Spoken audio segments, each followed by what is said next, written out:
সম্প্রতি ছাত্রদের নতুন দল নির্বাচনে অংশ নিলে কী ফলাফল হতে পারে এবং নির্বাচনের পর যা যা ঘটবে তার একটি অনুমান প্রকাশ করেছেন লেখক ফাহাম আব্দুস সালাম এবং এই লেখার পরিপ্রেক্ষিতে তাৎক্ষণিক প্রতিক্রিয়া জানিয়েছেন পিনাকি ভট্টাচার্য। ফাহাম আব্দুস সালাম তার ফেসবুকে লেখেন, এনসিপির জন্য নির্বাচন যত দেরি হবে তত ভালো। এতে এনসিপির ইলেকটোরাল প্রসপেক্টের কোনো হেরফের হবে না, কিন্তু তাদের অন্যান্য সুবিধা আছে। আমি ছাত্রদের দল নিয়ে কোনো সমালোচনা করতে চাই না। এমন কিছু কথা আছে যেটা শুনতে খারাপ লাগবে, তবু বলছি, যেহেতু অন্য দুই দল সম্বন্ধেও বলেছি। আমি মনে করি না আগামী নির্বাচনে কোনো এক্সটার্নাল অ্যাক্টর চাপ না দিলে এনসিপি কোনো আসন পাবে। শুধুমাত্র নাহিদ জিততে পারে যদি সে ঢাকা থেকে নির্বাচন করে। সেক্ষেত্রেও কাজটা অসম্ভব কঠিন হবে। আগামী নির্বাচনে ভালো করতে হলে তাদের দুইটি অপশন, হয় তাদেরকে শিবিরের সাথে একাত্ম হতে হবে অথবা বিএনপির সাথে অ্যালাইন্ড হতে হবে। জামায়াতের যে সোশ্যাল ক্যাপিটাল, এটা আসলে মূলত শিবিরের অবদান। জামায়াতে ইসলামীকে যে আসল সাইজ থেকে অনেক বড় দেখায়, এটা প্রায় পুরোটাই শিবিরের কারণে। আমি মনে করি শিবিরের পলিটিক্যাল প্রোগ্রাম এবং জামায়াতের পলিটিক্যাল লক্ষ্য এক না ও অ্যালাইন না। এনসিপি যদি শিবিরের সাথে অ্যালাইন্ড হয়ে রাজনীতি করে, আমার মনে হয় ভোটের রাজনীতিতে তারা ভালো করবে, তবে লং টার্মে ক্ষতি হবে। অথবা এনসিপি যদি বিএনপির সাথে অ্যালাইন্ড হয়, তাহলেও তারা সংসদে যেতে পারবে। অনেকেই বলবেন যে বিএনপির সাথে অ্যালাইন্ড হলে দীর্ঘমেয়াদে তাদের ক্ষতি হবে, তারা জাতীয় পার্টি হয়ে যাবে। সেই সম্ভাবনা আছে এবং সম্ভবত আপনি সঠিক। কিন্তু কারো সাথে কোয়ালিশনে বা বোঝাপড়ায় না গেলে এনসিপির বিপদ আমার মনে হয় আরও বেশি। সেক্ষেত্রে আমার ধারণা নির্বাচনের পর এনসিপি ভেঙে যাবে। কেন? দেখুন, একটা কথা আপনাদের বুঝতে হবে, অনার অ্যামং ইকুয়ালস এর কোনো স্কিম, এর কোনো ধারণা বাঙালির মধ্যে নেই। আমরা সবাই রাজা আমাদের এই রাজার রাজত্বে। এই হলো বাঙালির আন্ডারস্ট্যান্ডিং।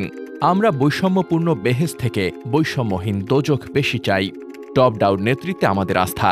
আমাদের সবার মধ্যে জনাব মফিজ আমাদের নেতা, কারণ সে আমাদের সবার মধ্যে সবচেয়ে যোগ্য। এই উপলব্ধির কোনো সম্ভাবনাই নাই আমাদের মধ্যে। এখানে সবাই বলবে হয় মফিজ ষড়যন্ত্র করেছে অথবা আমি তার চেয়ে ভালো। এই সরকারকে যে বিএনপি ও জামাত অভূতপূর্ব সাপোর্ট দিয়েছে, এরও একটা মূল কারণ ইউনূস সাহেব। তিনি ইকুয়ালদের মধ্যে থেকে না, ইকুয়ালদের মধ্যে থেকে একজনকে আমরা সরকার প্রধান বানালে এই সরকার টিকত না। এটা পুরো জাতির মানসিকতা। এনসিপির সমস্যা না। আসিফ, নাহিদ ও মাহফুজ হবে বাকিদের চোখে সেল আউট। এটা আমি চাই না, কিন্তু এটাই বাঙালিদের খাইসলত। দেখবেন নির্বাচনে হারলে এনসিপি ভেঙে যাবে বলে আমার আশঙ্কা, কারণ হারার পরের দিন এই দলের নেতারাই অভিযোগ করবেন ফান্ডের অভাবে আমি নির্বাচনে হেরেছি। সামনে না বললেও ভেতরে ভেতরে বলবেন যে অমুককে আমার চাইতে কেন বেশি ফান্ড দেওয়া হলো। আরেকজন অমুক এসে তমুককে বলবে, দুইবার কামরুজ্জামান আমাকে বলেছে নাহিদের ফান্ডে ছিল 150 কোটি টাকা, তোমার ফান্ডে 10 কোটি টাকা, তুমি তো হারবাই। হরলিক্স খাও। ব্লাউজ ভিসা থেকে নির্বাচনে হারা বেশি লজ্জার কাম। বেহাইয়া কোথাকার। আল্লাহর কাছে দোয়া চাই যেন না হয়। কিন্তু বাঙালির এই খাইসলটটা আমি জানি। সবচেয়ে বড় যে কাজিয়া লাগবে সেটা হলো এনসিপির ফান্ড মিসম্যানেজমেন্ট। লিখে রাখতে পারেন, কাজটা বিএনপি বা জামায়াত করবে না, করবে এনসিপির নেতারাই। বাস্তবতা যাই হোক, আমার অনুমান সবচেয়ে বেশি অভিযোগ আসবে আসিফ, পিনাকি ভট্টাচার্য ও আরিফের বিরুদ্ধে। কেন? কারণ আগামী সরকারের ক্লোজ আপ কাছে আসার গল্প হিসাবে বসুন্ধরাই সবকিছু প্রমাণ করবে।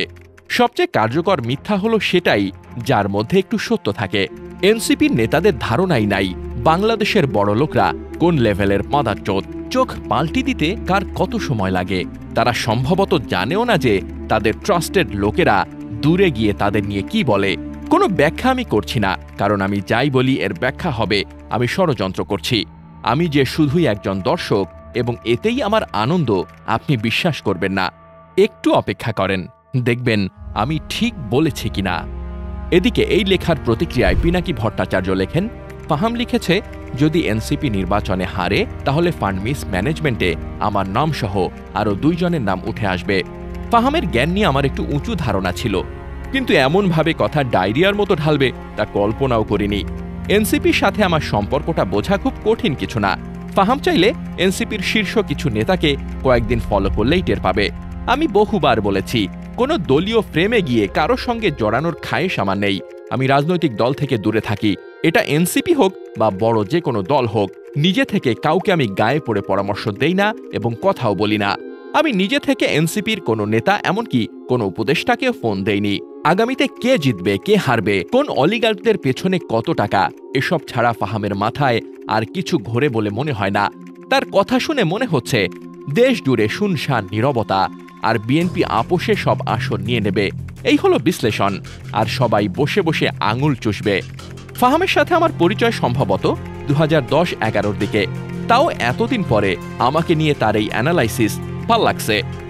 বিএনপি সরকারের একজন হবু মন্ত্রী যদি এইরকম তথ্য নিয়ে অ্যানালাইসিস করে, তাইলে বিএনপি সরকারের হোমাসা আর কাউকে করতে হবে না।